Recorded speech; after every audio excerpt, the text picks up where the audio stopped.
नमस्कार। आज हम एक बहुत ही दिलचस्प स्रोत पर बात करने वाले हैं।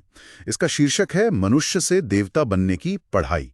ये स्रोत एक खास आध्यात्मिक नजरिया देता है कि कैसे इंसान एक विशेष समय में, जिसे ये संगम युग कहता है, ज्ञान और अभ्यास से अपनी स्थिति को ऊंचा उठाकर देवता जैसा बन सकता है। इसमें सृष्टि, आत्मा, परमात्मा और समय चक्र पर कुछ अनोखी अवधारणाएं हैं। तो आज हमारा मकसद है कि इसके मुख्य विचारों को समझें जैसे इसमें बताया गया है। तो चलिए शुरू करते हैं। स्रोत कहता है कि यह समय पुरुषोत्तम संगम युग है। पुरुषोत्तम मतलब पुरुषों में उत्तम या श्रेष्ठ। जी हाँ, और सबसे दिलचस्प बात यह है कि इस युग में स्रोत के अनुसार निराकार बाप यानी परमात्मा वो स्वयं शिक्षक और सद्गुरु बनकर आते हैं। अच्छा। हाँ, और यही बात इसे बाकी आध्यात्मिक शिक्षाओं से शायद थोड़ा अलग करती है। स्रोत कहता है कि परमात्मा खुद आकर आत्माओं को मतलब श्रेष्ठ पुरुष या देवता बनने के योग्य बनाते हैं। ये ज्ञान सीधा उनसे मिला हुआ बताया गया है।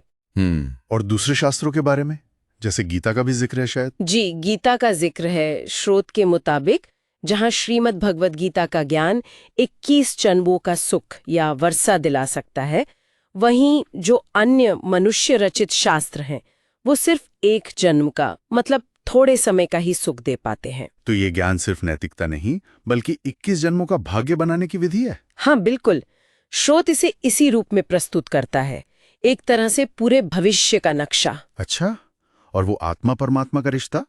आपने शालिग्राम और शिव कहा था। जी, स्रोत आत्माओं को शालिग्राम कहता है और परमात्मा को शिव। और एक बहुत सुंदर विचार है कि सभी आत्माएं असल में भाई भाई हैं, क्योंकि पिता एक ही है, परमात्मा शिव। भाई भाई। और फिर सृष्टि रचना के लिए प्रजापिता ब्रह्मा का जिक्र आता है, जिन्हें शिव बाबा ने एडॉप्ट किया है, ऐसा बताया गया है। मतलब वो उनकी शारीरिक संतान नहीं है। ये एडॉप्टेड वाली बात थोड़ी और स्पष्ट करेंगी?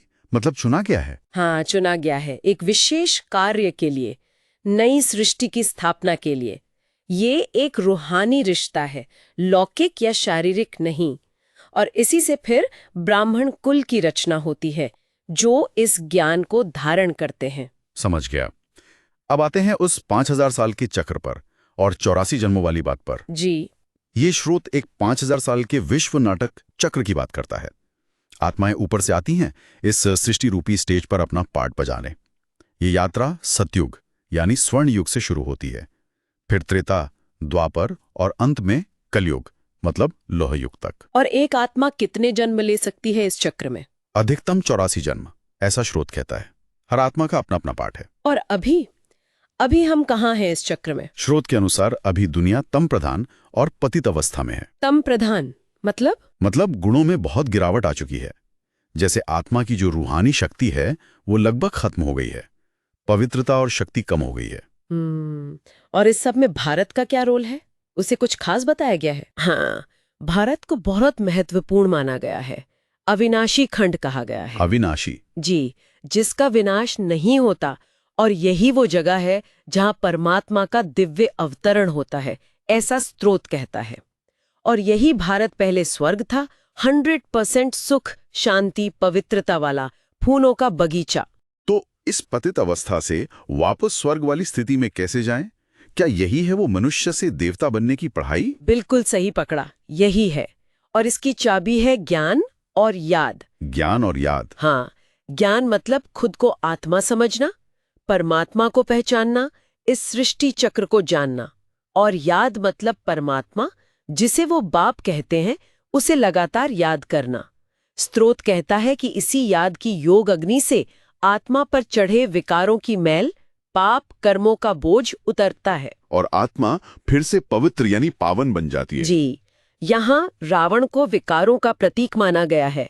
काम, क्रोध, लोभ, मोह, अहंकार, जिसने आत्मा को पतित बनाया है। और एक वानप्रस्थ अवस्था का भी जिक्र था, वो क्या है? हाँ, स्रोत कहता है कि ये जो संगम युग का समय है, ये आत्माओं के लिए वानप्रस्थ जैसा है। जैसे जीवन के आखिर में लोग घर गृहस्थी से डिटैच होकर भगवान की तरफ मुड़ते हैं, वैसे ही अब आत्माओं का अपने असली घर, जिसे शांतिधाम या परमधाम कहा गया है, वहां वापस जाने का समय है। अच्छा। और इसके लिए देह के भान से ऊपर उठना, खुद को आत्मा समझना और परमात्मा को याद करना जरूरी है ताकि कर्मों का हिसाब चुकता हो। तो कुल मिला के बात यह है कि ये स्रोत एक रास्ता दिखा रहा है। यस, ज्ञान लो, खुद को आत्मा समझो, बाप को याद करो, पवित्र बनो और घर वापस चलो। एकदम सही कहा आपने। संक्षेप में यही है, ज्ञान और याद के जरिए खुद को बदलना। लक्ष्य है मानवीय पतित अवस्था से उठकर दिव्य पावन अवस्था को पाना, है ना? और अंत में मुक्ति, जीवन मुक्ति, आत्मा की पवित्रता और परमात्मा के साथ सीधा कनेक्शन, इस पर बहुत जोर दिया गया है। इस सारी बातचीत के बाद एक विचार मन में आता है जो हमारे सुनने वालों के लिए छोड़ा जा सकता है। देखिए, ये स्रोत आत्मा को शरीर से बिल्कुल अलग मानता है और जीवन को एक जन्म नहीं बल्कि 84 जन्मों की एक लंबी चक्रीय यात्रा की तरह देखता है। तो सवाल ये है कि अगर कोई अपने अस्तित्व को सिर्फ इसी एक जीवन तक ही ना देखे बल्कि इस बहुत बड़े साइक्लिक नजरिए से देखे, तो उसके जीने के तरीके पर, उसके मूल्यों पर, उसके लक्ष्यों पर इसका क्या असर पड़ सकता है? सोचने वाली बात है।